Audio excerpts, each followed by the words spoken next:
Hello बच्चों, आप सभी कैसे हैं। और आप सभी का दिशा फ्लिक्स के YouTube चैनल पर बहुत बहुत स्वागत है। और आज फिर से आए हैं और करेंगे एक सेकेंड चैप्टर का, ऑप्टिक्स के सेकेंड चैप्टर का एक बहुत ही बेहतरीन क्वेश्चन, लेंस मेकर फॉर्मूला। चलो सुन के तो मजा आ गया होगा, क्योंकि बहुत ही बेहतरीन क्वेश्चन है ये ऑप्टिक्स का। लेंस मेकर फॉर्मूला, लेंस निर्माता सूत्र। तो ध्यान से पूरा टॉपिक को देखेंगे, एकदम पूरा 100% कॉन्सेप्ट आपको मिलेगा। यदि एक बार आप यदि इसको अच्छे से देख लेंगे तो फिर जीवन में कभी भूलिएगा नहीं। तो देख चलते हैं, स्टार्ट करते हैं। लेंस मेकर फॉर्मूला, लेंस निर्माता सूत्र।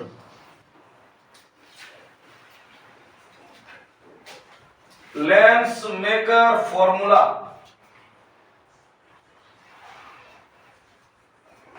LMF। क्या होता है लेंस मेकर फॉर्मूला पता है? तो 1/f equal to mu minus 1 into 1/r1 minus 1/r2। इसी को हम लोग कहते हैं लेंस निर्माता सूत्र। ये आपका लेंस मेकर फॉर्मूला। और इसी फॉर्मूला को आज प्रूव करने के लिए सीखेंगे, जो बिहार बोर्ड के लिए 12th के लिए बहुत ही इंपॉर्टेंट क्वेश्चन है, MBVI, है ना। चलिए, ये 5 मार्क्स के लॉन्ग क्वेश्चन के लिए बहुत इंपॉर्टेंट है। इसके पहले आपको पता है कि हर टॉपिक में, हर क्वेश्चन, लॉन्ग क्वेश्चन को करने से पहले आपको हम इसके कॉन्सेप्ट के बारे में बताते हैं कि इस लॉन्ग क्वेश्चन में क्या कॉन्सेप्ट लगने वाला है। तो आपको सबसे पहले इस लॉन्ग क्वेश्चन का जो मेन कॉन्सेप्ट है उसके बारे में समझाते हैं। देखिए, तो ये जैसे लेंस है, ध्यान देना है। आप देखे होंगे कि किसी लेंस में ये हम लोग ये लाइन खींचते हैं, ये डॉट लाइन, इसको हम लोग कहते हैं उभयनिष्ठ अपवर्तक सतह। इसको कहते हैं उभयनिष्ठ अपवर्तक सतह। यानी किसी लेंस में यदि हम ये वाला लाइन दे दिए तो किरण का जो डेविएशन है, जो विचलन है, वो एक के बार होगा और यहां से होगा। ठीक बात है। इसको कहते हैं उभयनिष्ठ अपवर्तक सतह। उभयनिष्ठ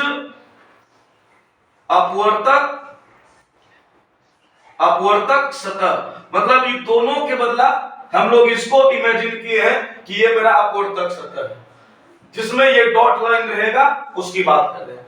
अब सर यदि जिसमें ये डॉट लाइन नहीं रहे, जैसे इस लेंस में ये डॉट लाइन नहीं है, बीच वाला उभयनिष्ठ अपवर्तक सतह नहीं है, तो इसमें क्या किया जाए? तो इस पर इसमें यदि आप किरण को दीजिएगा तो इसमें किरण का विचलन 2 बार होगा। देखिए, पहले इधर जाना था, इधर चला गया, फिर इधर जाना था, इधर चला गया। इसमें कितना दफा विचलन होगा? 2 बार होगा। क्योंकि आपको पता है लेंस का जो डिफिनेशन है वो है कि दो अपवर्तक सतहों के बीच गिरे पारदर्शी माध्यम को लेंस कहते हैं। इसमें कम से कम एक सतह गोलीय होना चाहिए। यानी लेंस में 2 अपवर्तक सतह होता है, तो अपवर्तन कितना बार होगा? 2 बार। यदि अपवर्तक सतह 2 है तो विचलन कितना बार होगा? 2 बार। यदि हम ये डॉट लाइन नहीं खींचेंगे तब। अब ये विचलन कैसे होता है, इस पर थोड़ा सा बात करते हैं। ठीक है, देखो बहुत ध्यान से समझना, पूरा कॉन्सेप्ट पहले समझा करके फिर प्रूव करेंगे, मजा आ जाएगा। देखो, जैसे आपको पता है कि उत्तल लेंस जो बनता है वो इस तरीका से बनता है।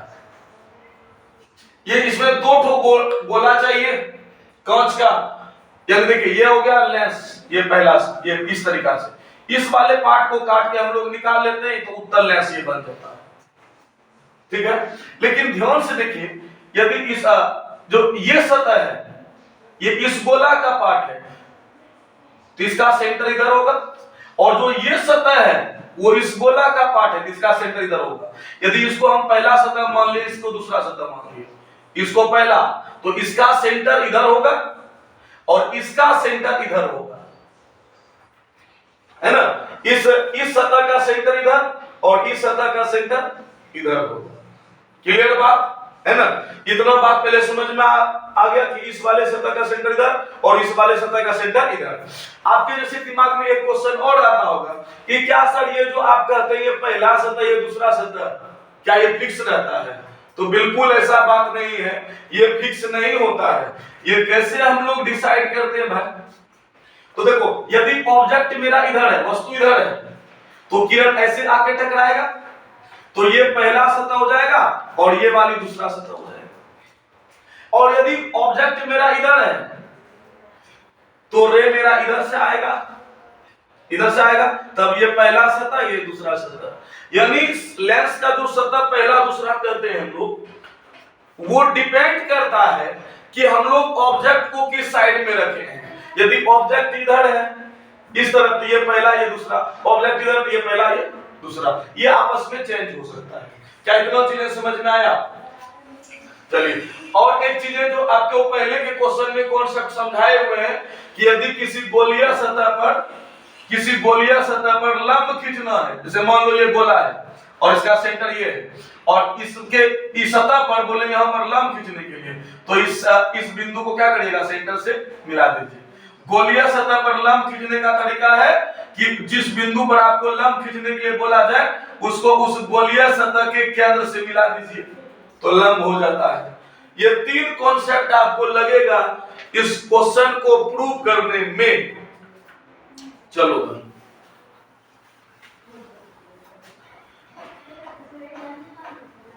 एक बार रफ में फिगर को पहले समझ लेते हैं। देख लो भाई, जैसे ये लेंस लिए हम और ये इसका मुख्य अक्ष है, हम लोग मान लीजिए पहला सतह ये दूसरा सतह है, और यहां पर एक ऑब्जेक्ट को रख दो भाई, ऑब्जेक्ट को रख दो। अब बोलो यदि इसका इमेज बनाना है तो मिनिमम 2 किरण को निकालना होगा, इससे कम से कम कितना किरण निकालना होगा? 2। सर 2 से ज्यादा लेंगे, अरे बहुत अच्छी बात है, प्रतिबिंब का चमक बढ़ता है। यदि 2 से ज्यादा लेंगे तो प्रतिबिंब का चमक और थोड़ा अच्छा हो जाएगा, चमकीला और बनेगा, लेकिन स्थान और आकार में कोई परिवर्तन तो होगा नहीं। तो भाई देखो, एक किरण को हम ये ले लिए अक्ष से और एक किरण को इस तरीका से लिए। भाई अक्ष से जो किरण लिए तो सीधे पार कर जाएगा, क्योंकि अक्ष प्रकाशीय केंद्र से जाता है, होके जाता है, और प्रकाशीय केंद्र से आने वाली किरण सीधे निकल जाता है, इसमें कोई विचलन नहीं होगा। चलो भाई, तो अब ये दूसरा किरण जो लिए वो यहां पे आके टकराया। अब बोले ये पहला सतह है, इसका सेंटर इधर है, और ये दूसरा सतह है, इसका सेंटर इधर है। भाई साहब देख लो, अब जो है सर ये पहला सतह है और यहां पे आके किरण टकराया, जिस बिंदु पे किरण टकराता है उसको आपतन बिंदु बोलते हैं, और आपतन बिंदु पर लंब खींचना है। आपतन बिंदु पे डाला गया लंब को अभिलंब खींच करते हैं, तो अभिलंब खींचना है। तो क्या करिए, इस बिंदु को इस सतह का जो केंद्र है, इस सतह का केंद्र ये है, ये गोलीय सतह, इसका केंद्र ये है, इससे मिला दो इस तरीका से, ठीक है। अब देखो, ये मान लो कि इसका अपवर्तनांक है μ2, लेंस जिस मटेरियल का बना है उसके अपवर्तनांक को मान लो μ2, और ये जिस माध्यम में रखा है उसके अपवर्तनांक को मान लिया μ1। मतलब दोनों तरफ मान लेते हैं ये लेंस है और ये हवा में रखेंगे, दोनों तरफ क्या होगा, हवा, तो दोनों तरफ का मीडियम सेम है और लेंस का अपवर्तनांक μ2। और हम बोले कि ये है जो है ना μ1, जो है μ1 ये विरल है और ये सघन है। मानते हैं ये जिस पदार्थ का बना ये सघन है, प्रकाश किरण कहां जा रहा है, विरल से सघन में, तो अभिलंब की ओर, अभिलंब ये है ना, देखिए पर ये किरण कहां जा रहा है, सघन से, सॉरी विरल से सघन, तो ये थोड़ा अभिलंब की ओर इधर झुक जाएगा, ये झुक गया, अभिलंब ये है इधर झुक गया। अब देखो ये दूसरा सतह ये है, जैसे आगे बढ़ा ये दूसरा सतह से टकरा गया, यहां पे दूसरा सतह से टकरा गया। अब भाई जिस बिंदु पे किरण टकरा जाता है उसे आपतन बिंदु कहते हैं। फिर इस पर लंब खींचना पड़ेगा, हाँ या ना, सोचो। तो सर इस सतह का तो केंद्र इधर है और ये गोलीय सतह है, लंब खींचना है, इस बिंदु को इस सतह का केंद्र से मिलाना होगा, तो यहां पर हम लोग इस तरीका से लंब खींच लिए। इस बार प्रकाश किरण सघन से कहां जा रहा है, विरल में। तो इस बार देखिए, यदि ये दूसरा सतह नहीं रहता तो किरण ऐसे सीधे निकल जाता, और तब जो है ना, तब प्रतिबिंब जो है यहाँ पर देखिए, ये तब सीधे निकल जाता यहाँ पे। तब पहला सतह के कारण प्रतिबिंब जो है ना, यदि दूसरा सतह को हटा देते तो ये किरण तो सीधे पार किया था, और ये किरण यहाँ से आया, इधर मुड़ा था, तो यहाँ पे आके सीधे मिलता और ये बन जाता प्रतिबिंब यहाँ पे। कब, जब ये दूसरा सतह नहीं रहता तब। लेकिन क्या फिर दूसरा सतह उसको मोड़ेगा भाई? तो इस बार प्रकाश किरण कहां जा रहा है, सघन से विरल, और इस बार जो है अभिलंब से क्या होगा, किरण दूर हटेगा। तो अभिलंब कौन सा है, ये वाली अभिलंब है। अरे इस सतह के लिए अभिलंब ये है, और इस सतह के लिए अभिलंब ये है, और इस बार किरण कहां जा रहा है, सघन से विरल, तो अभिलंब से दूर हटेगा। तो जाना था ऐसे, और अभिलंब से दूर हटेगा, किधर हटेगा, तो यहां पर आके फाइनली यहां पर आके मिला। यानी पहला सतह प्रतिबिंब यहां पे बना था, और दूसरा सतह प्रतिबिंब यहां पे बना है। बहुत लॉजिक है। एक बार इस कॉन्सेप्ट को फिर से रिपीट करके देख लीजिएगा, जहां दिक्कत हो, लेकिन इस टॉपिक को, इस कॉन्सेप्ट को समझने का कोशिश करिएगा, तभी आपको ये क्वेश्चन हमेशा के लिए याद होगा। तो इसको हम लोग अब फाइनली प्रूव करने के लिए फिगर को कितना लंब घूमने डालना है प्रूव करने के लिए। अरे बहुत इजी है, देखो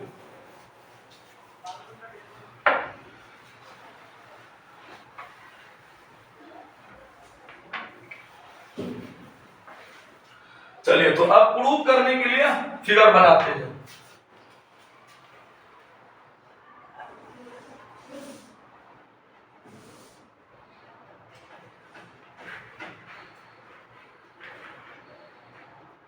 चलो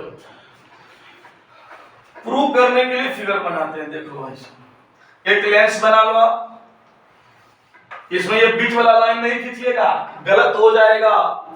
बीच वाला लाइन ना ना ना, है ना, जैसे बोले बीच वाला लाइन बोलना क्या, ना ना ना, तू मेरा बॉयफ्रेंड मैं तेरा गर्लफ्रेंड, ना ना ना, एकदम बिल्कुल नहीं खींचना। और यहां पर एक प्रिंसिपल एक्सिस खींच लो, मुख्य अक्ष। इसको जो है हम लोग मान लिए पहला सतह, इसको मान लिए दूसरा सतह। सर पहला सतह इसको माने मतलब वस्तु मेरा इधर रहेगा, यदि पहला सतह इसको मानते तो वस्तु इधर होता। टेंशन की कोई बात नहीं, ठीक है। उसके बाद ये जो लेंस जिस पदार्थ का बना है उसका अपवर्तनांक को μ2 मान लो, μ2, और लेंस जिस माध्यम में रखा है उसको मान लो μ1। देखो जैसे मान लो ये लेंस है, इसका अपवर्तनांक है μ2 और ये रखा हुआ है μ1, मतलब ये जो माध्यम है यहाँ पर उसका अपवर्तनांक कितना है μ1, तो क्या हो जाएगा, दोनों तरफ μ1 होगा। क्या करेंगे सर, तो यहां पर अब एक और वस्तु को रख दो, ऑब्जेक्ट को।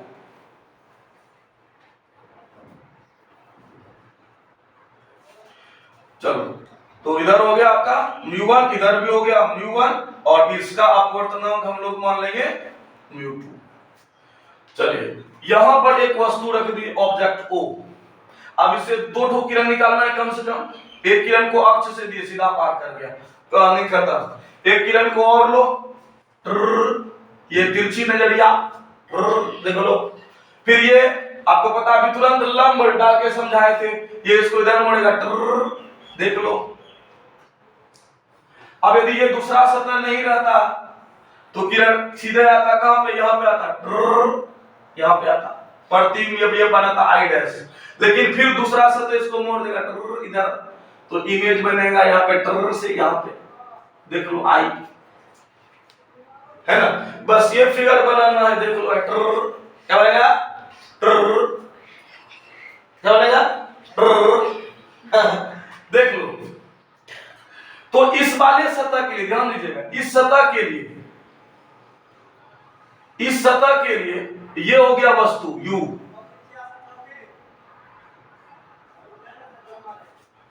और इस सतह प्रतिबिंब यहां पे बना था, ये V डैश। पहला सतह के लिए, ये वाले सतह के लिए ये वस्तु और ये प्रतिबिंब। फिर देखिए पहला सतह जो प्रतिबिंब बनाया वो दूसरा सतह के लिए क्या हो जाएगा, वस्तु।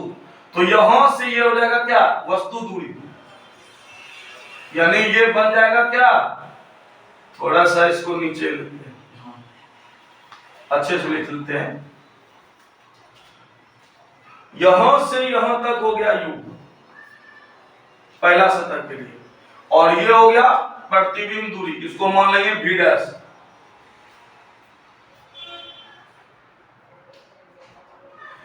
ठीक है, पहला सतह के लिए ये वस्तु और ये प्रतिबिंब, यहाँ पे पहला सतह का देख लो कि यहां से किरण निकला, इधर से मुड़ा, यहाँ पे आके मिलता, तब ये दूसरा सतह नहीं रहता, तो फिर दूसरा सतह इसको मोड़ा, तो पहला सतह जो प्रतिबिंब बनाया वो दूसरा सतह के लिए हो जाएगा वस्तु।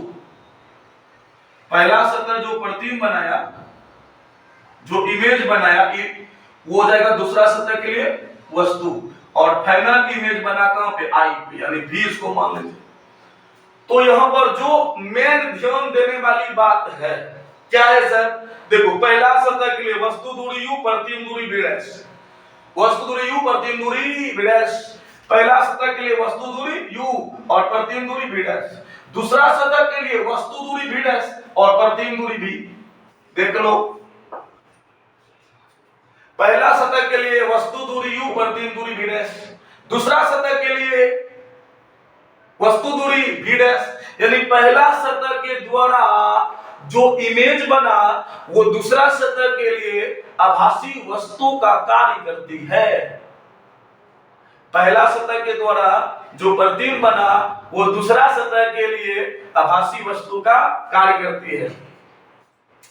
देखिए अब तुरंत इसको प्रूव कर देंगे। जब देखो आपको खाली ध्यान देने वाली बात क्या है, बादल पहला सतह के द्वारा जो प्रतिबिंब बनता है वो दूसरा सतह के लिए आभासी वस्तु का कार्य करती है, यानी पहला सतह के लिए वस्तु u, प्रतिबिंब दूरी v डैश, दूसरा सतह के लिए वस्तु दूरी v डैश और प्रतिबिंब दूरी v। चलो भाई एकदम तुरंत प्रूव कर देंगे, देख लो भाई फटाक से। तो प्रथम सतह के लिए बात कर लो भाई, प्रथम सतह के लिए देखो पहला सतह का त्रिज्या हम लोग मान लेंगे r1 और दूसरा सतह का त्रिज्या मान लेंगे r2। पहला सतह के त्रिज्या को r1 मान लेंगे, दूसरा सतह के त्रिज्या को r2 मान लेंगे। तो और बात करेंगे पहला सतह के लिए, देखो और लगले यहां पर आपको नीचे लिख देते हैं द्वितीय सतह के लिए, दोनों को एक साथ एक कॉन्सेप्ट से समझाएंगे। दूसरे सतह के लिए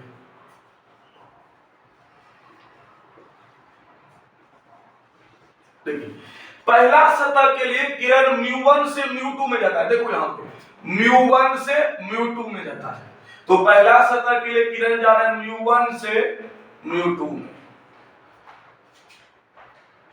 ठीक है। और पहला सतह के लिए किरण कहां जा रहा है μ1 से μ2 में, और दूसरा सतह के लिए देखो इस वाले के लिए यदि आप ध्यान से देखते हैं किरण कहां जा रहा है μ2 से μ1 में, तो यानी यहां पर किरण जा रहा है μ2 से μ1 में, यहां जा रहा है μ1 से μ2 और यहां जा रहा है μ2 से μ1। जो पहला आपको दिमाग में याद रखना है प्रूव करने के लिए, आंख मूंद के प्रूव करिएगा तो होगा, लेकिन मेरे बात को याद रखिएगा तब मजा आ जाएगा। देखो किरण कहां जा रहा है μ1 से μ2 और दूसरा सतह के लिए μ2 से μ1।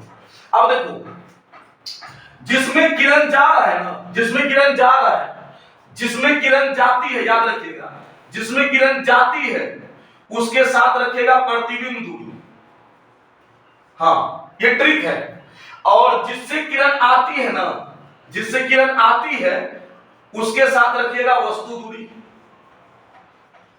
उसके साथ रखिएगा वस्तु दूरी। ये मेन आपका ट्रिक है, ये मेन आपका ट्रिक है कि जिसमें किरण जाती है उसके साथ रखिएगा प्रतिबिंब दूरी। तो पहला सतह के लिए किरण कहां जाती है μ1 से μ2 में, μ1 से μ2 में, यानी μ2 के साथ रहेगा प्रतिबिंब दूरी। अब बोलो पहला सतह के लिए प्रतिबिंब दूरी क्या है v डैश, तो इसके साथ हम लोग रखेंगे क्या v, इसके साथ रखेंगे v डैश। और जिससे किरण आती है देखिए पहला सतह के लिए μ1 से आया आई म्यू2 में गई, म्यू1 से म्यू2 में, तो जिसमें किरण जाती है उसके साथ रखेगा प्रतिबिंब दूरी, तो म्यू2 में जाती है और पहला सतह के लिए प्रतिबिंब दूरी क्या है v डैश, तो v डैश रख दिए। आप इसके तब यहां पर क्या हो जाएगा u, पहला सतह के लिए वस्तु दूरी, इसके साथ रह जाएगा वस्तु दूरी u, ठीक है। अब इसको देखिए, इस वाले टर्म को हमेशा याद रखिएगा, जिसके साथ प्रतिबिंब दूरी है उसको पहले लिखिए। अब यहां से गोलीय पृष्ठ का अपवर्तन सूत्र लगाइए आप, गोलीय पृष्ठ का अपवर्तन सूत्र। मेरा बात को केवल याद रखिएगा, फंसिएगा नहीं आप, क्योंकि अक्सर आप यहीं पर फंस जाते हैं एग्जाम में और गलती करके आ जाते हैं, सारा चीज सही करते हैं लेकिन थोड़ा सा मिस्टेक करके आते हैं जिसके कारण आपको नंबर नहीं मिलता है। इसको उठा के पहले लिख दो। देखिए आपको पता है कि गोलीय पृष्ठ का अपवर्तन सूत्र होता है μ2/v। इसके पीछे के लेक्चर 3 में आप देख सकते हैं ये चीजें हुआ है, μ2/v माइनस μ1/u बराबर μ2 माइनस μ1/r। ये होता है गोलीय पृष्ठ का अपवर्तन सूत्र। अब देखो हमको ना इस सब पर ध्यान नहीं देना है, खाली इसका माइनस प्लस जहां पर है देखिए इसको पहले लिख लो, तो क्या μ2/v डैश, बीच में क्या है माइनस, फिर इसको लिख लो μ1/u बराबर, अब देखिए इधर पहले क्या है μ2, तो पहले लिख लेंगे μ2, फॉर्मूला में क्या है माइनस μ1 बटा r, तो पहला सतह का त्रिज्या क्या है r1, इसको मान लेंगे r1, इसको मान लेंगे r1। देख लो अब बात करेंगे द्वितीय समीकरण, इसको फर्स्ट मान लिए। अब द्वितीय सतह के लिए, द्वितीय सतह के लिए, द्वितीय सतह के लिए किरण कहां जा रहा है, तो μ2 से μ1, μ2 से μ1 में जा रहा है, ठीक है। अब बोलो पहला दूसरा सतह के लिए वस्तु दूरी क्या है v डैश, अब प्रतिबिंब दूरी कितना है v, तो आपको पता है कि इसके साथ रहेगा प्रतिबिंब दूरी, मतलब ये v रहेगा और इसके साथ रहेगा वस्तु दूरी, तो दूसरा सतह के लिए वस्तु दूरी कितना है v डैश। आप इसको पहले लिखना है, इसको बाद में, बस कर दीजिए, लगा दीजिए गोलीय पृष्ठ का अपवर्तन सूत्र, गोलीय पृष्ठ का अपवर्तन सूत्र, इसको पहले लिखो, तो μ1/v फॉर्मूला माइनस, इसको बाद में लिखो μ2/v डैश बराबर, देखो अभी क्या है, ये पहले है μ1, तो यहां पर लिख लो μ1 पहले, μ1 अब माइनस μ2, और दूसरा सतह का बात हो रहा है, क्योंकि देखिए फॉर्मूला इसका मतलब μ2/v माइनस μ1/u बराबर μ2 माइनस μ1/r। यदि इस पर आप बैठाने का दिमाग लगाइएगा ना तो गलती करके आइएगा, हम जो बोल रहे हैं एकदम एक बार और समझा देंगे, उसको आप ध्यान से समझ लीजिए। और दूसरा यहाँ पर त्रिज्या होगा, तो दूसरा सतह के लिए त्रिज्या क्या हो जाएगा r2, ठीक है। अब इसमें थोड़ा एक काम कर लीजिए, इसमें चलिए इसमें थोड़ा यहाँ पे माइनस कॉमन कर लीजिएगा, हो जाएगा, तो क्या हो जाएगा कि μ1/v रहने दिए, μ1/v minus μ2/v dash equal to, ये दोनों में माइनस कॉमन कर लीजिएगा, माइनस कॉमन करिएगा तो μ2 माइनस μ1 बटा r1, इस सॉरी r2, इसको मान लेंगे समीकरण 2, समीकरण 2 हो गया। देखिए एक बार और इसको हम रिपीट करके समझा रहे हैं, एकदम अच्छे से समझ लीजिएगा कि देखिए पहला सतह के लिए, पहला सतह के लिए देख लीजिएगा, पहला सतह के लिए वस्तु दूरी है, वस्तु दूरी है u और प्रतिबिंब दूरी है v, प्रतिबिंब दूरी है v डैश, सॉरी प्रतिबिंब दूरी है v डैश, पहला सतह के लिए, पहला सतह के लिए वस्तु दूरी है u, प्रतिबिंब दूरी है v डैश। और पहला सतह के लिए देखिए मेन थीम क्या है, किरण कहां जाती है μ1 से μ2 में, यहां पर लिख लेंगे μ1 से μ2 में जाती है। देखिए जिसमें किरण जाती है ना उसके साथ रखेगा प्रतिबिंब दूरी, देखिए जिसमें जाती है ना उसके साथ रखेगा प्रतिबिंब दूरी, तो इसमें किसमें जाती है μ2 में जाती है, तो इसके साथ रखेंगे प्रतिबिंब दूरी, तो प्रतिबिंब दूरी क्या है v डैश, अब तब इसके साथ क्या रखेंगे वस्तु दूरी। अब इसको पहले अब माइनस करके इसको बाद में, अब फिर इसके हिसाब से यहाँ पर μ2 है, यहाँ पर μ2, अब माइनस μ1, अब बटा पहला सतह का त्रिज्या क्या हो जाएगा r1, पहला सतह का त्रिज्या r1। सेकंड के लिए, द्वितीय सतह के लिए किरण कहां जाता है, तो μ2 से μ1 में, μ2 से μ1 में। और दूसरा सतह के लिए, दूसरा सतह के लिए, दूसरा सतह के लिए वस्तु दूरी क्या हो जाएगा, वस्तु दूरी हो जाएगा दूसरा सतह के लिए v डैश, और प्रतिबिंब दूरी हो जाएगा v। देख लो दूसरा सतह के लिए वस्तु दूरी v डैश और प्रतिबिंब दूरी v। अब इसमें बैठाइए, किरण कहां जा रहा है, μ2 से μ1 में, तो प्रतिबिंब दूरी तो इसके साथ रहेगा, प्रतिबिंब दूरी इसके साथ लगा दिए, अब वस्तु दूरी इसके साथ लग गया। अब देखिए इसको पहले लिखना है प्रतिबिंब वाला को, इसको पहले माइनस बाद में। अब देखिए इसके हिसाब से, अब ये पहले है, देखिए पहले यहाँ पर μ2 होता था, यहाँ पर पहले μ2, μ1 बाद में माइनस μ1 होता था, लेकिन इस बार पहले μ1 है, तो μ1 पहले μ2 बाद में। अब बटा दूसरा सतह का त्रिज्या r2, फिर माइनस कॉमन कर देंगे, समीकरण 2 हो जाएगा। बस अब हम लोग काफी करीब पहुंच चुके हैं। यदि इतना समझ लिए तो आपके लिए ये question very very very easy हो जाएगा। देख लो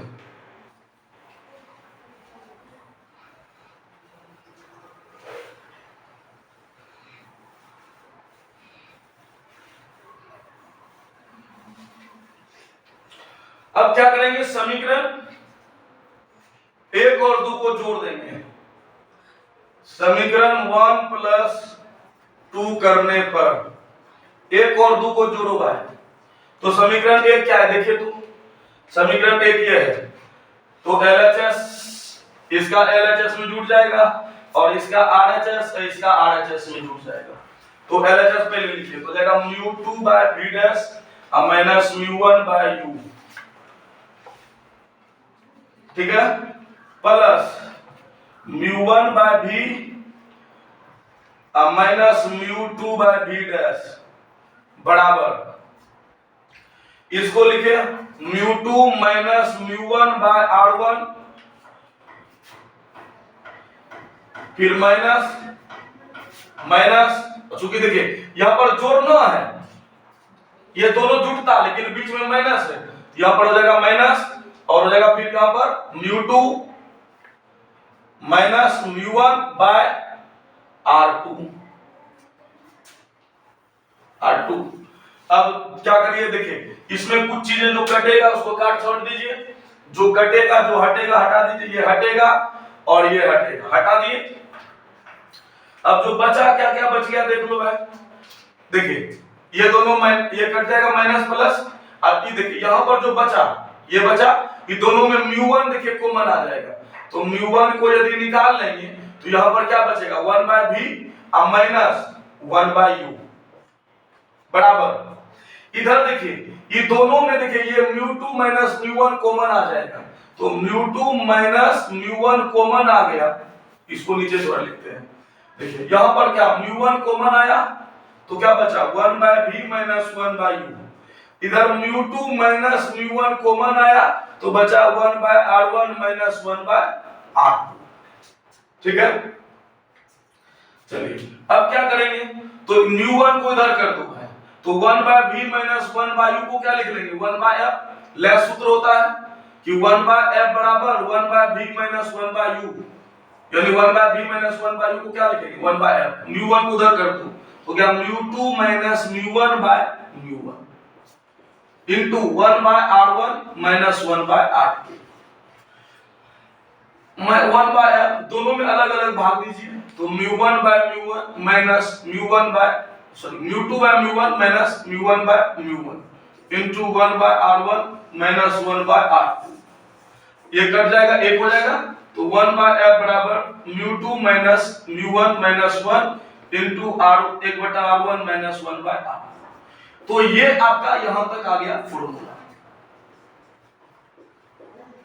देखो समीकरण 1 और 2 को जोड़ दिए केवल, ठीक है। अब क्या करना है बेटे, देखो समीकरण 1 2 को जोड़े और अपने पास ये फॉर्मूला है, देखिए ये 1/f बराबर μ2/μ1, देखिए फॉर्मूला जो अपना आया कि कि 1/f बराबर μ2 bye μ1 minus 1 into 1/r1 minus 1/r, ये फॉर्मूला है। चलिए अच्छा μ2 जो है वो किसका अपवर्तनांक हम लोग मानेंगे? लेंस का।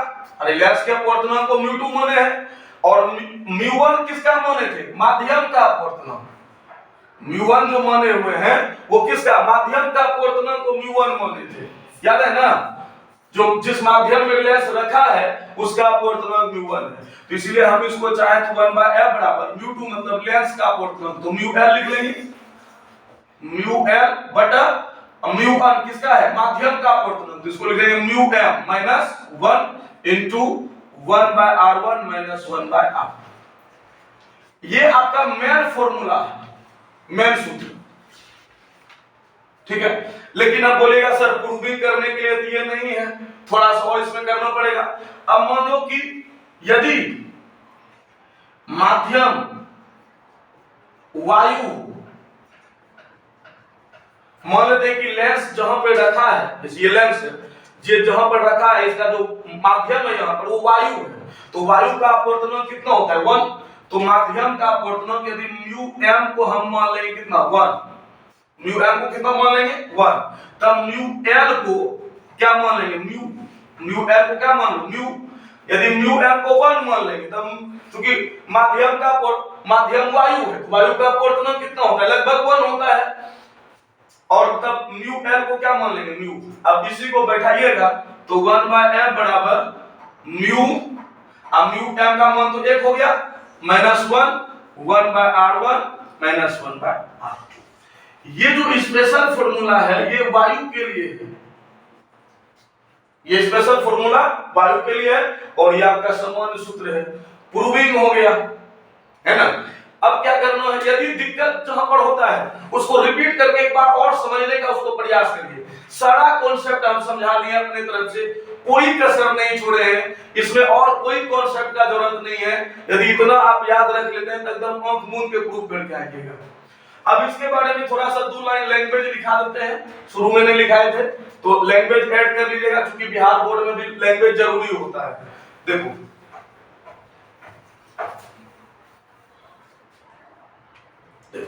तो लैंग्वेज क्या लिखेंगे? माना कि μ2 अपवर्तनांक वाले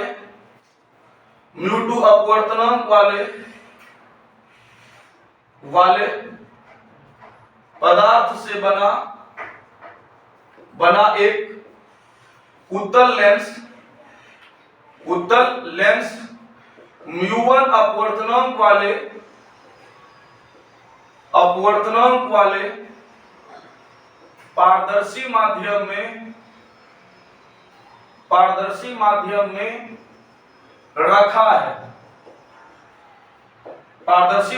में रखा है, माना कि μ2 अपवर्तनांक वाले पदार्थ से बना एक उत्तल लेंस, मान लेते हैं कि जो लेंस है वो जो जिस पदार्थ का बना है उसका अपवर्तनांक कितना है? μ1 है।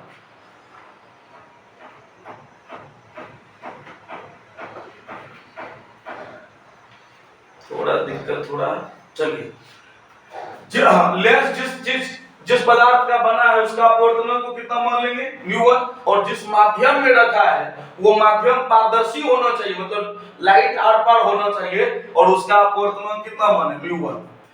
लेंस का μ2 और माध्यम का μ1। इसके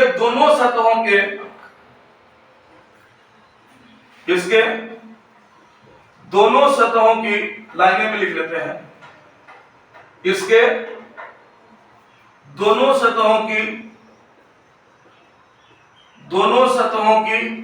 वक्रता त्रिज्या क्रमशः r1 एवं r2 है। पहला सतह की त्रिज्या को r1 मान लेंगे, दूसरा सतह की त्रिज्या को r2 मान लेंगे। फिर थोड़ा सा और, अब ये इसके बारे में लिखिए, वस्तु और प्रतिबिंब के बारे में क्या लिखेंगे कि मुख्य अक्ष पर ओ कोई बिंदुवत वस्तु है पॉइंट ऑब्जेक्ट है जिनसे आने वाली किरण जिनसे आने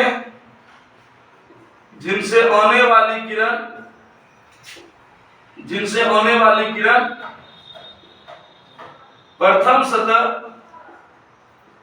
सतह से अपवर्तन के कारण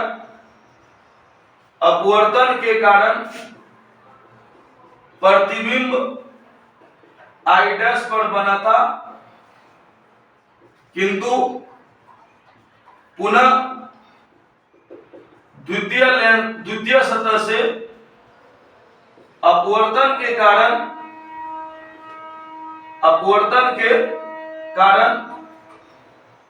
अंतिम प्रतिबिंब I पर बनाता है। थोड़ा और लिख दो कि प्रथम सतह के द्वारा निर्मित प्रतिबिंब द्वितीय सतह के लिए आभासी वस्तु का कार्य करती है।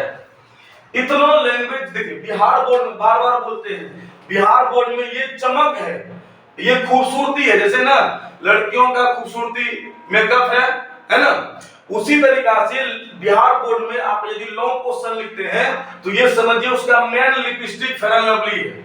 और बिना इसका जो है ना खूबसूरती इसका कम, आप कितना बढ़िया प्रूफ खाली कर दो और उसके बारे में नहीं लिखो तो नंबर काट देगा, याद रखिएगा।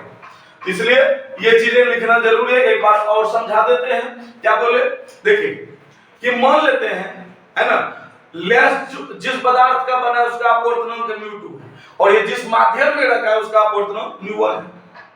इसके दोनों सतहों की वक्रता त्रिज्या r1 और r2 मान लिए। फिर बोले कि मुख्य अक्ष पर देखिए, मुख्य अक्ष पर O कोई बिंदुवत वस्तु है जिनसे आने वाली किरण पहला सतह से अपवर्तन के कारण प्रतिबिंब I' पर बना, लेकिन पुनः दूसरा सतह से अपवर्तन हुआ जिसके कारण अंतिम प्रतिबिंब कहां पे बनाया, I पे बनाया। फिर बोले कि पहला लेंस के द्वारा बना प्रतिबिंब पहला सतह के द्वारा बना प्रतिबिंब दूसरे सतह के लिए आभासी वस्तु का कार्य करती है। यदि आप लोग मेरे YouTube को पहली बार देख रहे हैं और आपको मेरा पढ़ाना, मेरा कॉन्सेप्ट अच्छा लगा तो आप जरूर चैनल को सब्सक्राइब करिए और फिर अगला इस तरीका से कॉन्सेप्चुअल वीडियो हम अपलोड करते रहेंगे और लगातार आप लोगों क्वेश्चन को अच्छे से तैयारी करते रहिए। टाटा बाय बाय, धन्यवाद।